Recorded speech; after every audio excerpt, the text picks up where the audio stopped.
நம்மளோட போன வீடியோவில் அடினாய்ட் சதையை பற்றி டீட்டெயிலாக எக்ஸ்பிளைன் பண்ணியிருந்தேன். அது எப்படி ட்ரீட் பண்ணலான்றதை இந்த வீடியோவில் நம்ம பார்க்கலாம். Hi, this is doctor Jack, உங்கள் ENT surgeon. For more ENT related updates என்னை ஃபாலோ பண்ணிக்கோங்க. ஸோ அடினாய்ன்ற ப்ராப்ளத்தோட அவங்க இஎன்டி சர்ஜன் கிட்ட போனீங்க அப்படின்னா அவங்க 2 மெத்தட்ஸில் கண்டுபிடிப்பாங்க. ஒன்று எண்டோஸ்கோபி மூலமாக கண்டுபிடிப்பாங்க. குழந்தைங்க கோஆப்ரேட் பண்ணல அப்படின்னா எக்ஸ்ரே இல்லைன்னா சிடி ஸ்கேன் மூலமாக அது இருக்கிறத கன்ஃபார்ம் பண்ணிடுவாங்க. ஸோ அப்படி உங்கள் குழந்தைங்களுக்கு அடினாய்ட் இருக்கிறது கன்ஃபார்ம் ஆயிடுச்சு அப்படின்னா அதை மெடிக்கலாகவும் மேனேஜ் பண்ணலாம், இல்லைன்னா சர்ஜரி மூலமாக ட்ரீட் பண்ணலாம். ஸோ அடினாய்ட் சைஸை பொறுத்து மெடிக்கல் மேனேஜ்மெண்ட் அந்த டாக்டர் டிசைட் பண்ணிட்டாங்க அப்படின்னா அந்த அடினாய்ட் சைஸை குறைக்கிறதுக்கு நேசல் ஸ்டீராய்ட் ஸ்ப்ரேஸ் கொடுப்பாங்க.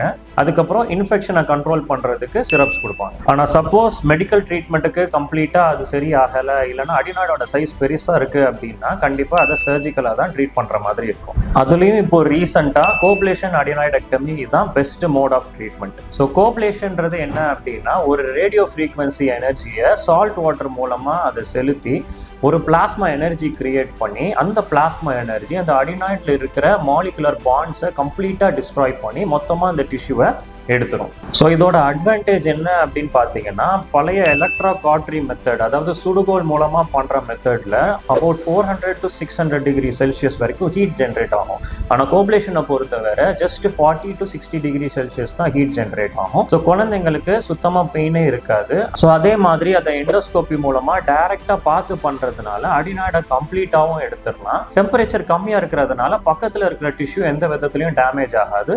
அது போக சின்ன சின்ன ப்ளீடிங் இருந்தாலும் குயிக்காக இதுலேயே அரெஸ்ட் ஆயிரும். சொல்ல போனால் ப்ளீடிங் ரொம்ப பெருசாக இருக்கவே இருக்காது. ஸோ குழந்தைங்களை பொறுத்த வரைக்கும் இது ஒரு பெயின்லெஸ் ப்ரொசீஜர். இந்த மாதிரி அடினாய்ட் ப்ராப்ளம்ஸ் உங்கள் வீட்டில் உங்கள் குழந்தைங்களுக்கு இல்லை உங்கள் நெய்பர்ஸ் உங்கள் குழந்தைங்களுக்கு யாராவது இருக்குது அப்படின்னா அவங்களுக்கு இந்த வீடியோவை ஷேர் பண்ணுங்கள். அடினாய்ட் பற்றி வேறு ஏதாவது டவுட்ஸ் இருக்குது அப்படின்னா மறக்காமல் கமெண்ட் பண்ணுங்கள்.